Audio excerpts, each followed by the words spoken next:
ராணி cooking சேனலுக்கு subscribe பண்ணி support பண்ணுங்கள்.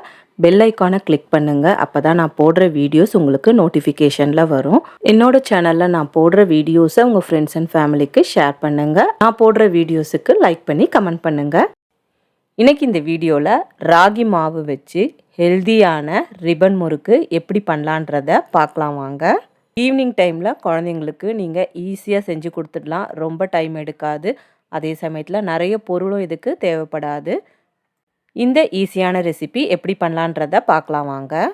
1 கப்பு ராகி மாவு எடுத்திருக்கேன். 1 கப்பு ராகி மாவுக்கு 1/4 கப்பு கடலை மாவு, 1/4 கப்பு அரிசி மாவு. எந்த கப்பால் நம்ம ராகி மாவு 1 கப் எடுக்கிறோமோ அதே கப்பால் 1/4 கப்பு அரிசி மாவும் கடலை மாவும் எடுத்து சலிச்சு எடுத்துக்கலாம். எடுத்த இந்த மாவுக்கு ஏற்ற மாதிரி உப்பும் இதோட சேர்த்துக்கலாம். 1/2 ஸ்பூன் வெள்ளை எள்ளு சேர்த்துக்கோங்க. இந்த ராகி ரிப்பன் முறுக்குக்கு கருப்பு எள்ளை விட வெள்ளை எள்ளு சேர்த்து செய்யும் போது டேஸ்ட்டு நல்லாயிருக்கும். 1/2 ஸ்பூன் வெறுமிளகாய் தூள் சேர்த்துருக்கேன்.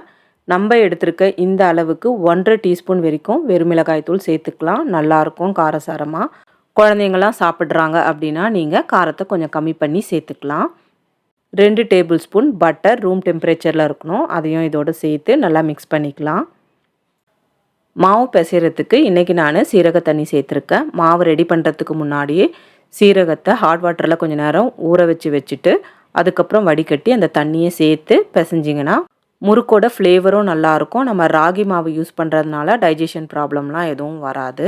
இதே மாதிரி ஓமம் தண்ணி கூட யூஸ் பண்ணிக்கலாம். ஓமமும் இதே மாதிரி ஹாட் வாட்டரில் கொஞ்ச நேரம் அப்படியே விட்டுட்டு அதுக்கப்புறம் பிசையும் போது வடிகட்டி அந்த தண்ணியை யூஸ் பண்ணி பிசைஞ்சிங்கன்னா அந்த வாசனையும் இந்த முறுக்குக்கு ரொம்ப நல்லாயிருக்கும். ட்ரை பண்ணி பாருங்கள். மாவு பிசையும் போது நீங்கள் வெறும் தண்ணி யூஸ் பண்ணி பிசைறீங்கன்னா நம்ம மாவு ரெடி பண்ணும்போதே 1/2 ஸ்பூன் சீரகம் இல்லைன்னா 1/2 ஸ்பூன் ஓமம் இது ரெண்டுத்தில் எதனா ஒன்று சேர்த்து மிக்ஸ் பண்ணி பிசைஞ்சிக்கோங்க. ரெடி பண்ண மாவை ஒரு 10லேருந்து 15 நிமிஷம் அப்படியே விட்டுட்டு அதுக்கப்புறம் நம்ம சுட்டு எடுத்துக்கலாம். இது பிழியும் போது நீங்கள் ரிப்பன் முறுக்கு அச்சு இல்லைனாலும் பரவாயில்ல, நார்மல் முறுக்கு அச்சு இருந்தாலும் அதையும் யூஸ் பண்ணி செய்யலாம். ஆனால் நம்ம நார்மலாக முறுக்கு சுடும்போது அது பிழிய வரும். இது நடுவில் கொஞ்சம் பிரேக் ஆகிற மாதிரி இருக்கும். ஏன்னா நம்ம ராகி மாவு யூஸ் பண்ணியிருக்கோம்.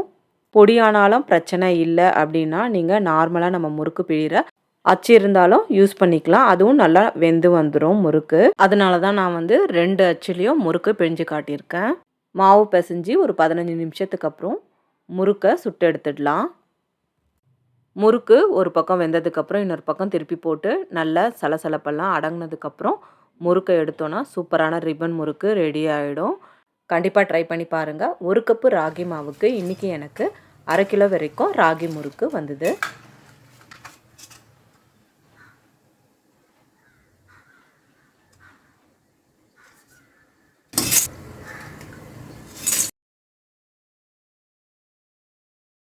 இன்றைக்கி பண்ண இந்த ராகி ரிப்பன் முறுக்கு ரெசிப்பியை கண்டிப்பாக உங்கள் வீட்டில் ட்ரை பண்ணி பாருங்கள்.